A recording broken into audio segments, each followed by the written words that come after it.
আমি বাঁচতে চাই, আমাকে বাঁচতে সাহায্য করো। জীবন ভিক্ষা দেন আমার মেয়ের বাঁচা।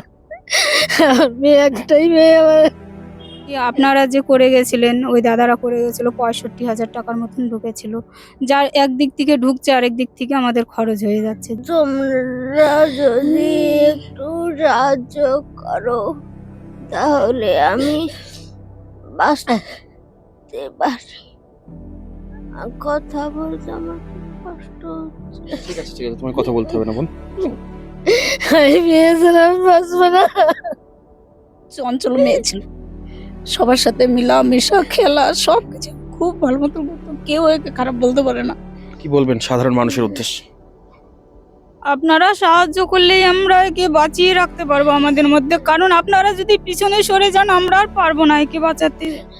দর্শক, আগের ভিডিও আপনাদেরকে দেখিয়েছিলাম যে সুপ্রিয়া কিছুটা সুস্থ স্বাভাবিক জীবনে ফিরে আসছিল, কিন্তু হঠাৎ করে আবারও কিন্তু সুপ্রিয়ার চিকিৎসার জন্য প্রচুর টাকার প্রয়োজন। আপনারা যেখান থেকে দেখছেন ভিডিওটি, যে যা পারবেন, 2 টাকা 5 টাকা 10 টাকা, আমাদের ভিডিওর একটি স্ক্যানার দেওয়া থাকবে ভিডিওতে, কমেন্ট বক্সে স্ক্যানার দেওয়া থাকবে, ভিডিওর মধ্যেও স্ক্যানার দেওয়া থাকবে। নাম গুরুপদ বারই, এই যে সুপ্রিয়ার বাবার নাম হচ্ছে গুরুপদ বারই, তার নামে স্ক্যানারটি থাকবে। আপনারা যে যা পারবেন যেখান থেকে দেখছেন তাকে কিছু সাহায্য করবেন এবং সুপ্রিয়াকে আবার নতুন জীবন পেতে সাহায্য করবেন। কেমন আছো বোন? শরীর কেমন এখন?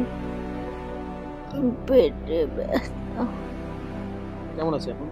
ভালো নেই এখন। কাল ডায়ালিসিস করছি, রক্ত দেওয়া হয়েছে। রক্ত দেওয়ার পর থেকে বাড়িতে আসতে পড়তে রাত্রিতে পেটে ব্যথা, পাতলা পায়খানাও করছে। এখন এইভাবেই রয়েছে সারা দিন রাত। ডাক্তার কি বলছে?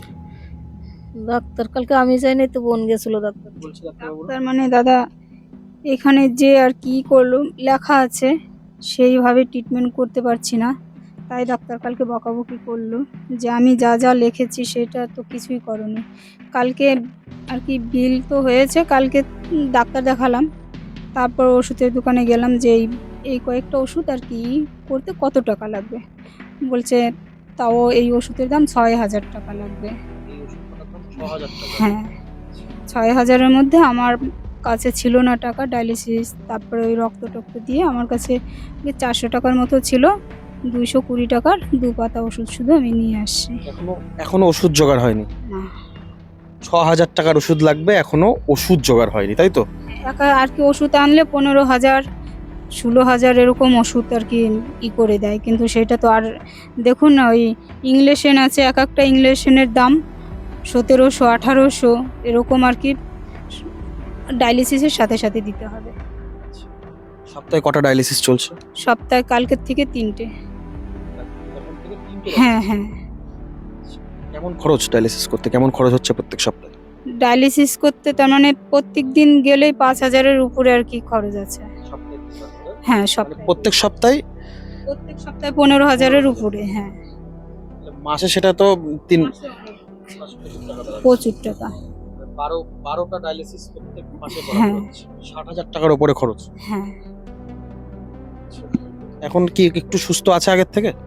আপনারা যখন এসেছিলেন তারপর থেকে পুরোপুরি আর কি ভালোই সুস্থ হয়ে গেছিল। এইভাবে শুতো, এমনি টানটানা হয়ে শুয়েছিল, সব কিছুই ভালো ছিল। আবার কালকের থেকে আবার এরকম হয়ে গেল। এখন আবার সেই হ্যাঁ, ডাক্তারবাবুকে আমি বললাম যে এরকম বলছে কি আমি যা ট্রিটমেন্ট করছি সেটা তো তুমি কিছুই করছো না।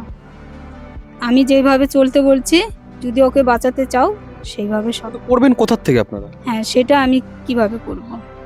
কারণ কি আপনারা যে করে গেছিলেন, ওই দাদারা করে গেছিল, 65,000 টাকার মতন ঢুকেছিল, যার একদিক থেকে ঢুকছে আরেক দিক থেকে আমাদের খরচ হয়ে যাচ্ছে, যে সেটাকে ধরে রেখে আমরা যে ওকে চিকিৎসা করব সেই ক্ষমতা হচ্ছে না।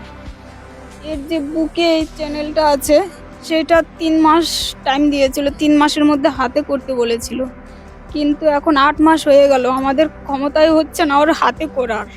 তো আপনারা একটু সাহায্য করুন আমরা যাতে এর হাতে করতে পারি, আর এই কারণেই ওর বেশি অসুবিধা হচ্ছে ওরা। হ্যাঁ হ্যাঁ, ওটা যদি হাতে করতে পারি, ডাক্তারবাবুরাও বলছে যে এই কারণে ওর শ্বাসকষ্ট হবে, অনেকটাই হবে, কিন্তু যখনই হাতে করবা তখন ওর কোনো সমস্যা হবে না, কিন্তু হাতে করতে পারছি না, তো সমস্যা হচ্ছে টাকার। কত টাকা প্রয়োজন রয়েছে এটা করার?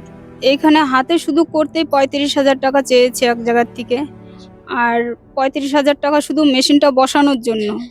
তারপরে ওর বাদ বাকি খরচ আর কি 50,000 টাকার মতন পড়বে, এটাই বলা হয়েছে। কোথা থেকে এসেছেন? আমি হবিবপুর থেকে এসেছি। আমি ভিডিও দেখে এসেছিলাম, তো এই মুহূর্তে দেখলাম মানে খুবই খারাপ অবস্থা। মানে আমারই মন থেকে আমি অতটাও খারাপ ভাবতে পারিনি, এখানে এসে বুঝতে পারলাম মানে খুবই খারাপ অবস্থা। তো সবাইকেই বলবো, একটা স্ক্যানার আছে গুরুপদ ওনার নাম, গুরুপদ বারোই। আমি যে টাকা সামান্য পেরেছি আমি দিয়েছি, আপনারাও চেষ্টা করুন। মানে আমি চাইবো যে আমাদের এই বোনটি যেন আবার সুস্থভাবে স্বাভাবিক জীবনে আবার ফিরে আসুক, এটাই আমি সবার কাছে অনুরোধ করব আমার জন্য, এই বোনটার জন্য। সুস্থ হয়ে গেছিল? হ্যাঁ, আপনারা আসার পর চিকিৎসা যাই হোক টুকটাক করেছিলাম, ভালো হয়ে গেছিল পুরোটাই আর কি সেরকম ভালো হবে না চেষ্টা না করলে। তারপরে এখান থেকে ভালো সকালবেলা উঠে সবার সাথে গল্প করতো, রাস্তায় যেতে চাইতো, হাঁটতে চাইতো, বলতো যে মাসি আমাকে বাইরে নিয়ে চল। বাইরে নিয়ে যেতাম, বসাতাম, সবাইকে ডেকে ডেকে রাস্তা দিয়ে যে যেত, চিনা থাক অচিনা থাক সবাইকে ডেকে কথা বলতো। আবার এখন আর কি পারছি না, আবার এরকম হয়ে গেল। মানে ঠিকভাবে চিকিৎসা চললে ও আবার সুস্থ জীবন ফিরে পাবে। ঠিক মতন যদি চিকিৎসা করতে পারি, ডাক্তারবাবু বলেছে যে আমি যে সাজেশন দিয়েছি সেইভাবে চিকিৎসা করো, ও সুস্থ হয়ে যাবে, কিন্তু সেই ক্ষমতা তো নেই। তাই আপনাদের কাছে একটা অনুরোধ, দয়া করে কিছু আর কিছু হলে আমরা ওকে চেষ্টা করতে পারবো। হবিবপুর থেকে এসেছেন আমাদের দুই দাদা ভাই, তারা কিছু আর্থিক সাহায্য নিয়ে এসছে।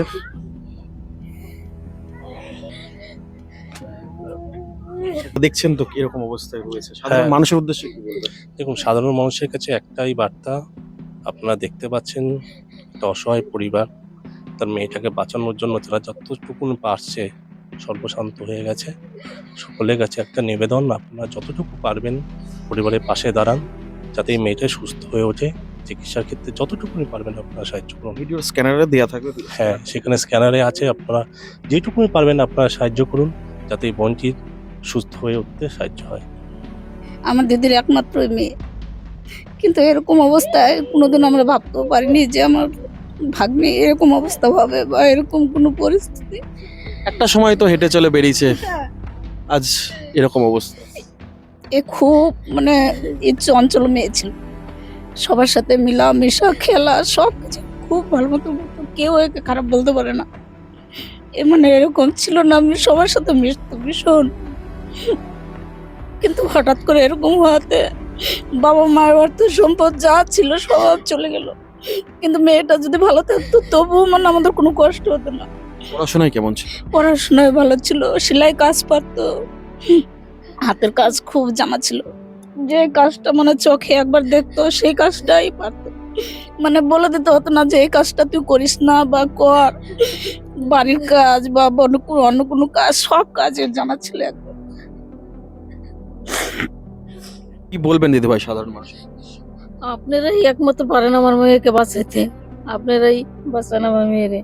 আপনারা যদি সাহায্য করেন তাহলে ওকে আমরা বাঁচিয়ে রাখতে পারবো। আপনাদের কাছে একটু অনুরোধ, আপনারা সবাই একটু মিলে সবাই সহযোগিতা করুন, ওকে যেন আমরা বাঁচিয়ে রাখতে পারি।